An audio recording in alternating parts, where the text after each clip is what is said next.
Dans un monde où les tensions montent et les certitudes vacillent, un pays se retrouve au cœur d'un bouleversement majeur.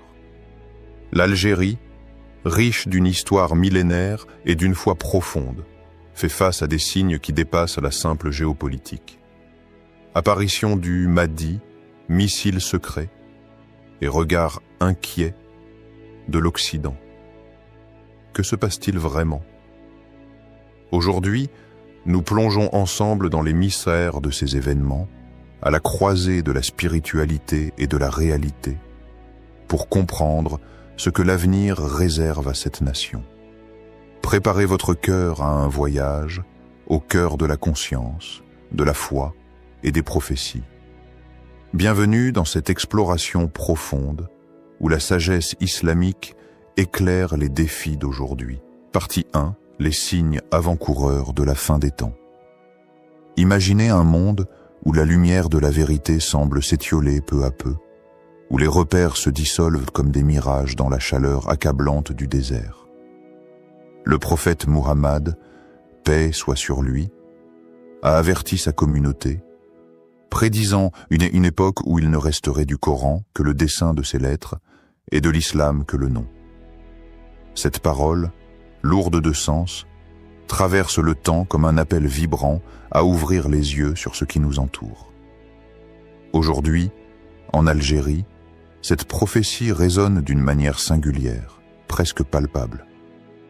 Ce pays, berceau de foi et de tradition, semble à la croisée des chemins, pris dans une tourmente qui évoque ses signes avant-coureurs. Les rues vibrent d'une tension sociale croissante, où la jeunesse, porteuse d'espoir, se heurte à la dure réalité d'un chômage endémique, d'une gouvernance parfois opaque et d'un climat économique instable. Des voix s'élèvent, portées par la colère et l'injustice, alors que les inégalités se creusent, creusant un fossé entre les rêves et la réalité.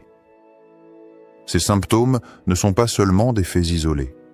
Ils s'inscrivent dans un tableau plus vaste, celui des derniers temps décrit par la sagesse prophétique. Un tableau où les fondations mêmes de la société vacillent, où la justice devient un luxe rare et où la spiritualité s'efface au profit de l'individualisme et de la confusion morale.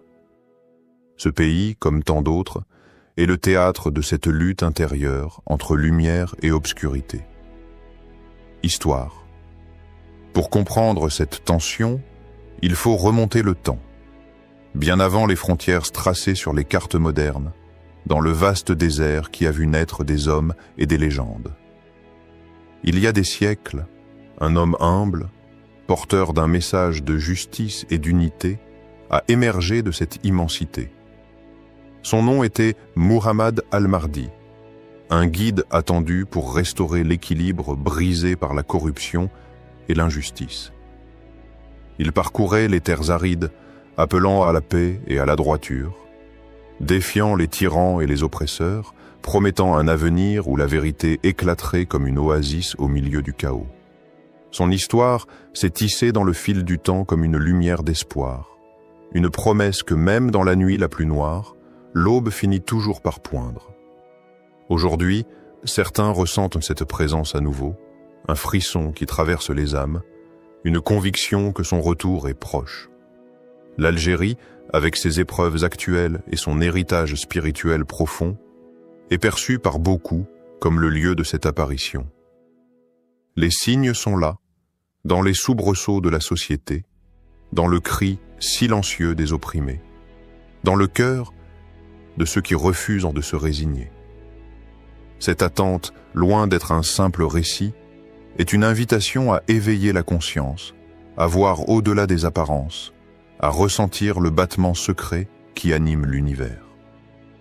Car chaque événement, chaque tension, chaque défi est un appel à revenir à l'essence même de la foi, à réaffirmer le lien sacré qui unit l'homme à son Créateur. Dans ce paysage tourmenté, il est essentiel de se demander: sommes-nous prêts à reconnaître ces signes? Sommes-nous prêts à entendre l'appel de justice et de vérité? Car la fin des temps n'est pas seulement une prophétie lointaine, elle est aussi une réalité intérieure, un cheminement vers la purification de l'âme et la restauration de l'harmonie. Partie 2. L'apparition du Mahdi. Entre foi et réalité. Dans le cœur des croyants, un espoir profond se tisse autour d'une figure promise. L'imam al-Mahdi, ce réformateur attendu qui viendra rétablir la justice sur terre quand l'obscurité aura tout envahi.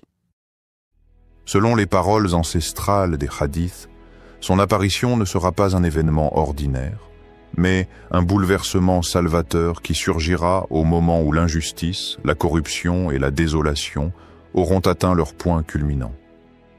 Cette attente nourrit l'âme. Elle est une lumière dans les ténèbres, une étoile guidant ceux qui cherchent le chemin de la droiture. Pourtant, à l'heure où les conflits s'intensifient et où les rumeurs s'amplifient, se pose une question fondamentale, une interrogation qui hante les esprits. Comment distinguer la réalité de l'illusion? Comment, au milieu du bruit et des faux prophètes, discerner les véritables signes qui annoncent la venue du Mahdi? L'Algérie, plongée dans ses propres défis, s'érige aujourd'hui comme un terrain fertile pour cette interrogation. Les soubresauts politiques, les mouvements sociaux et les tensions latentes créent un contexte propice à l'émergence de figures inattendues. Est-ce que le hasard, ou est-ce le destin qui tisse ces fils invisibles dans ce pays? Pour beaucoup, l'idée que cette terre puisse être le berceau de la réapparition du Mahdi ne relève pas simplement de la croyance, mais d'une conviction profonde qui s'impose comme une vérité intérieure. Histoire.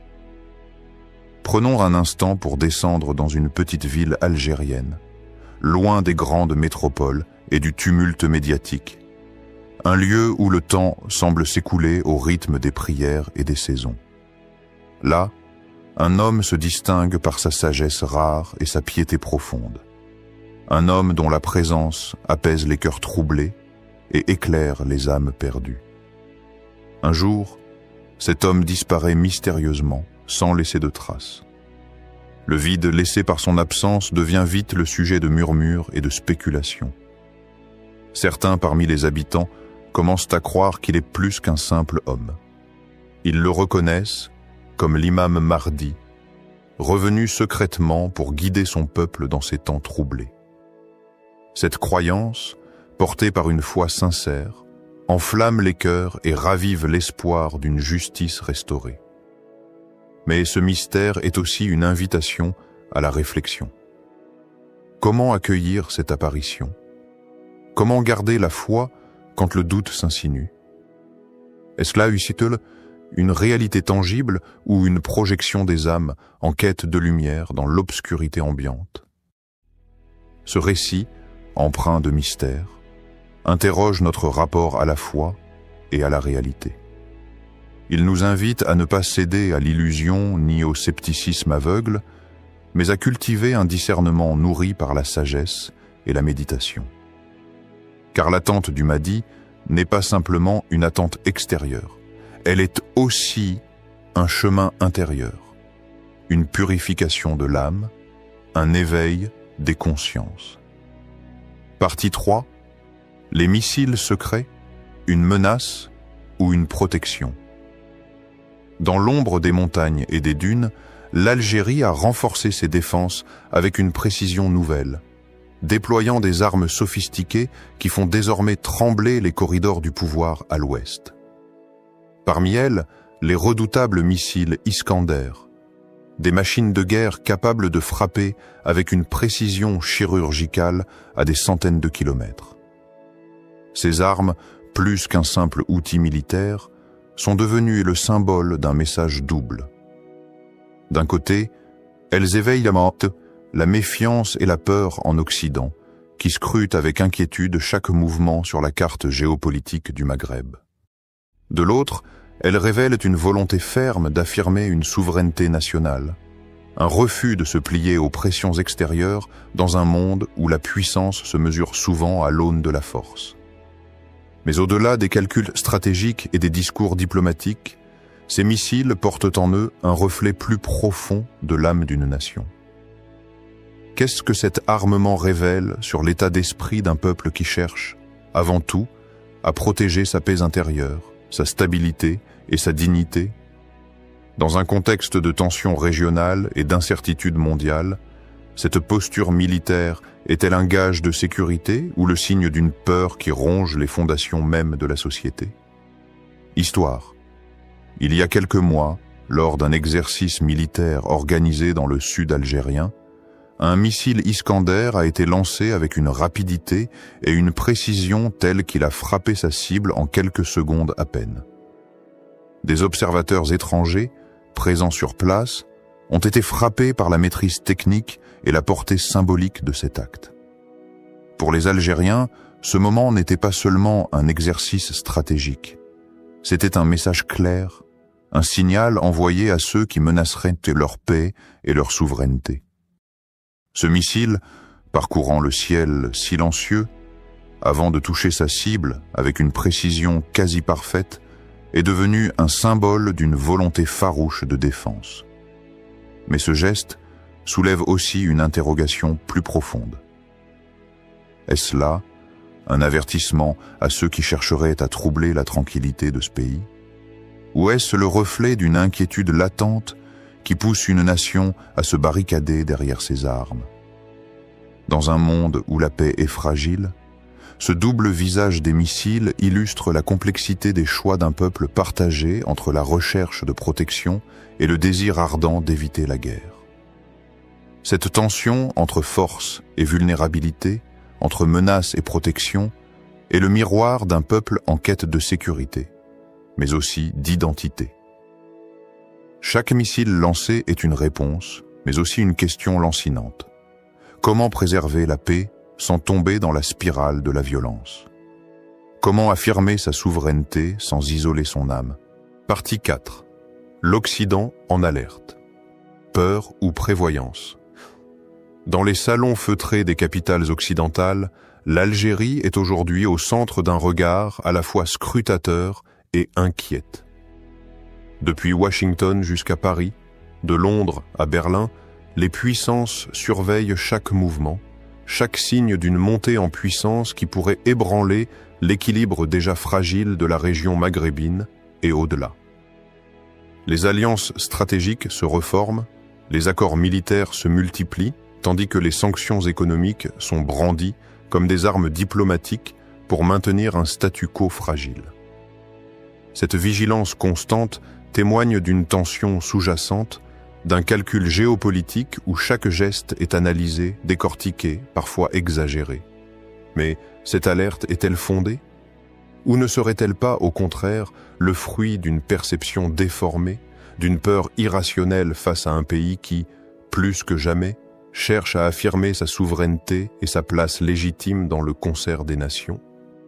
L'Algérie, riche de son histoire et forte de sa résilience, avance avec prudence sur l'échiquier mondial. Pour elle, chaque décision est lourde de conséquences. Chaque pas en avant est scruté avec suspicion par ceux qui craignent un changement d'ordre. Un jour, dans une ville d'Algérie, un diplomate occidental de haut rang fut invité à rencontrer des représentants locaux. Lors de cette visite officielle, il ne put cacher son admiration pour la force tranquille du peuple algérien, pour sa capacité à traverser les tempêtes économiques et politiques sans perdre son identité. Ce peuple est résilient, profondément attaché à ses racines et à sa dignité, confia-t-il à ses interlocuteurs. Pourtant, derrière ces paroles respectueuses se dissimulait une inquiétude plus profonde, celle d'un homme qui, tout en admirant, redoutait la montée en puissance d'un acteur qu'il ne pouvait pleinement contrôler. Cette ambivalence est au cœur de la perception occidentale. Admiration mêlée à méfiance, respect entremêlé de crainte. L'Algérie, avec ses alliances changeantes et ses avancées militaires, semble être un terrain miné d'incertitudes. Ce diplomate se demandait: dans quelle mesure les intentions réelles de cette nation correspondent-elles aux peurs qu'elle suscite? Est-ce une simple posture défensive, un cri pour la souveraineté? Ou y a-t-il derrière cette façade une ambition plus large, susceptible de déstabiliser l'ordre établi?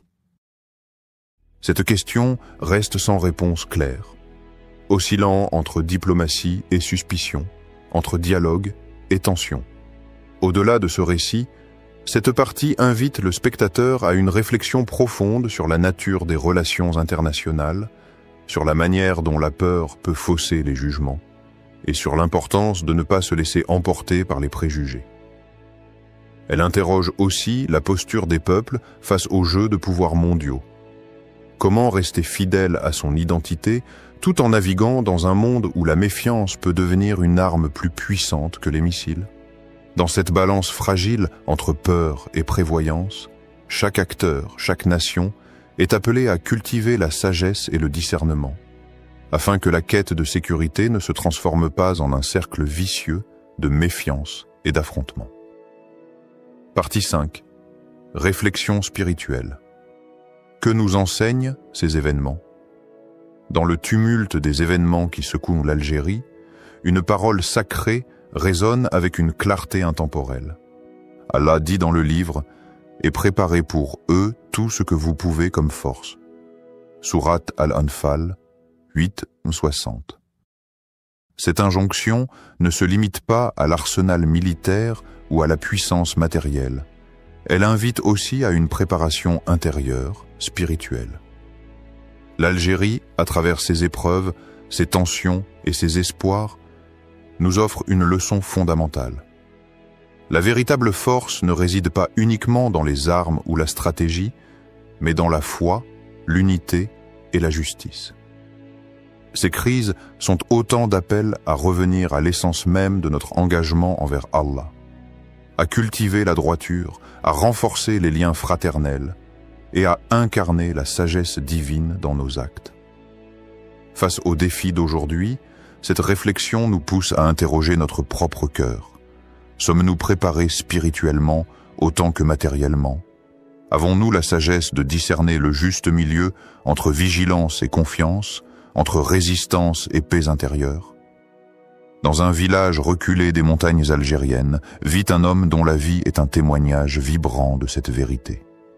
Ancien combattant de la guerre de libération, il est aujourd'hui imam, un guide spirituel respecté, porteur d'une sagesse forgée dans les flammes de la lutte et de la foi. Cet homme, que nous appellerons Cheikh Ammar, raconte souvent comment la foi en Allah l'a soutenu dans les moments les plus sombres, lorsque l'espoir semblait s'effacer sous le poids de la douleur et de la souffrance. Lorsque nous étions dans les maquis, confie-t-il, ce n'était pas la force des armes qui nous portait, mais la lumière de la foi. Chaque prière était un souffle de vie, chaque invocation un bouclier contre le désespoir. Aujourd'hui, Cheikh Ammar enseigne à ses élèves que la véritable force est spirituelle. La foi est une armure invisible, leur dit-il. Elle nous protège des tempêtes de ce monde, nous guide vers la justice et l'équité. Sans elle, même le plus puissant des missiles ne peut défendre un cœur brisé.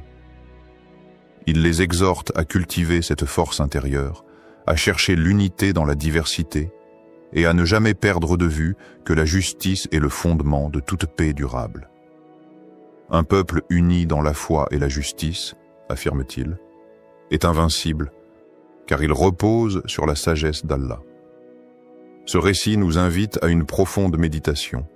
Dans un monde où les tensions politiques et militaires peuvent nous submerger, la sagesse islamique nous rappelle que notre engagement ne doit jamais perdre de vue la dimension spirituelle.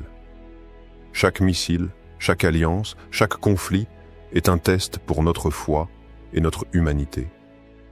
Et c'est dans cette épreuve que nous sommes appelés à puiser la force véritable, celle qui vient de la certitude qu'Allah est avec ceux qui agissent avec droiture et justice. Cette réflexion nous conduit à une invitation. Regardez au-delà des apparences, au-delà des conflits visibles, pour découvrir la paix intérieure qui transcende toutes les tempêtes. En fin de compte, c'est dans cette paix spirituelle que réside la véritable souveraineté, celle qui ne peut être prise ni par la force des armes, ni par la peur, mais qui s'enracine dans la confiance en Allah et dans la quête constante de justice. Alors que l'Algérie traverse ces temps d'épreuves et de révélations, nous sommes tous appelés à une introspection sincère. Ces événements, bien plus que des crises, sont une invitation à renforcer notre foi, à chercher la justice et à cultiver l'unité. Face aux armes, aux tensions et aux peurs, la vraie force demeure spirituelle. C'est cette lumière intérieure, guidée par la sagesse d'Allah, qui éclaire le chemin de la paix durable. Restez vigilants, restez unis, et surtout, nourrissez cette force invisible qui transcende toutes les tempêtes. Car c'est dans la foi et la justice que réside la victoire ultime.